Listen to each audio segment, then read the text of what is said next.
வணக்கம் நண்பர்களே. இந்த பதிவில் நம்ம எந்த ஸ்பாட்டை பற்றி, வேலூரில் இருக்கக்கூடிய ஒரு ஸ்பாட்டை பற்றி பார்க்க போகிறோம். இது வந்து ஸ்ரீபுரத்தில் இருக்கக்கூடிய லக்ஷ்மி கோயில், நாராயணி பீடம்ன்றத லக்ஷ்மி கோயில், கோல்டன் டெம்பிள்னு இது ஃபேமஸாக அறியப்பட்ட ஒரு கோயில். அந்த கோயிலை பற்றி பார்க்கலாம். ஆக்சுவலாக அந்த அனுபவத்தை மட்டும் உங்களோட நான் ஷேர் பண்ண விரும்புகிறேன். ஒரு 1500 கிலோ வந்து தங்க தகடுகளால் வேயப்பட்ட ஒரு கோயில் இது.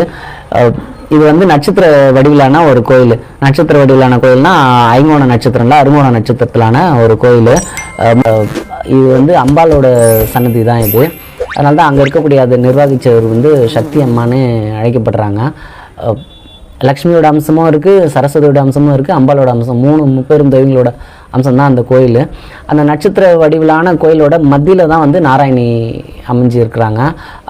அவங்களோட டைட்டி வந்து அவங்க கிட்டத்தட்ட ஒரு 5 அடிக்கு மேலே இருக்கிறாங்க. அந்த மெயின்டெனன்ஸ் இதில் மிக சிறந்த ஒரு விஷயம் என்ன அப்படின்னு பார்த்தோன்னா, அந்த கட்டமைப்பு இன்ஃப்ராஸ்ட்ரக்சர் அது பார்க்குறதுக்கே ஒரு அருமையாக இருக்குது. எப்படின்னா, ஒரு காமாட்சி அம்மன் கோயிலில் இருக்கக்கூடிய ஒரு ப்ளசண்ட் மைண்ட் எவ்வளோ ஒரு ப்ளசண்ட்டாக இருக்குமோ அவ்வளோ ஒரு ப்ளசண்ட்டாக இருக்குது.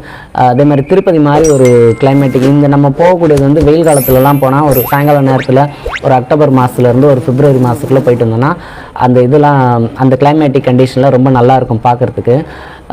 மோரோவர் என்ன சொல்லலாம்னா, ஈஷா மாதிரி ஒரு பெரிய ஒரு விஸ்தாரமான ஒரு இடம். ஸோ எல்லாமே சேர்ந்த ஒரு அமைப்பாக இருக்குது. காமாட்சி டெம்பிள், திருப்பதி, ஒரு ஈஷா எல்லாம் சேர்ந்து எவ்வளோ ஒரு மனநிறைவை கொடுக்குமோ அந்த மாதிரி ஒரு ப்ளசண்ட்டான ஒரு கோயில். அந்த கட்டமைப்பு வந்து நல்லா இருக்குது. எல்லாமே மெயின்டெனன்ஸு அவ்வளோ ஒரு அருமையான ஒரு மெயின்டெனன்ஸு.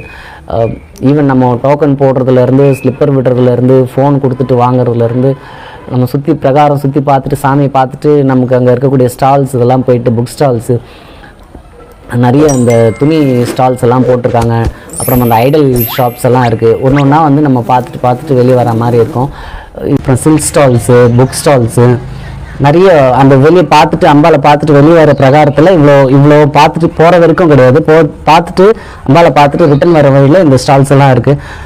அதெல்லாம் பார்க்குறதுக்கு நல்லா இருக்குது. அந்த அமைப்பு வந்து நல்லா இருக்குது. வெளியே வர வழியில் வந்து ஒரு பெருமாள் சன்னதியும் இங்கே அமைக்கப்பட்டிருக்கு. அதுவும் பார்க்கலாம். எப்படி விடுறாங்கன்னா, நம்ம நடந்து போகிற பாதையை வந்து அந்த ஸ்டார் மாதிரி போகும். ஸ்டார் எப்படி இருக்கோ, அந்த அருங்கோண நட்சத்திர ஸ்டார், முருகனோட ஸ்டார் எப்படி இருக்கோ அந்த வடிவத்திலே, நட்சத்திர வடிவத்திலே போயிட்டு சுற்றிட்டு கடைசியில் வந்து மையப்பகுதியில் வந்து நாராயணி போய் பார்ப்போம். நாராயணி இருப்பாங்க மையத்தில். அதை சுற்றி வந்து நீர்ப்பிரகாரம் மாதிரி இருக்கும். நீர்ப்பிரகாரத்துக்கு நடுவில் வந்து நாராயணி இருக்காங்க. கட்டணங்கள் தனித்தனியாக விதிக்கப்பட்டிருக்குன்னு நினைக்கிறேன். அது வசூலிக்கிறாங்க. விநாயகர் சன்னதி வந்து காணப்படுது.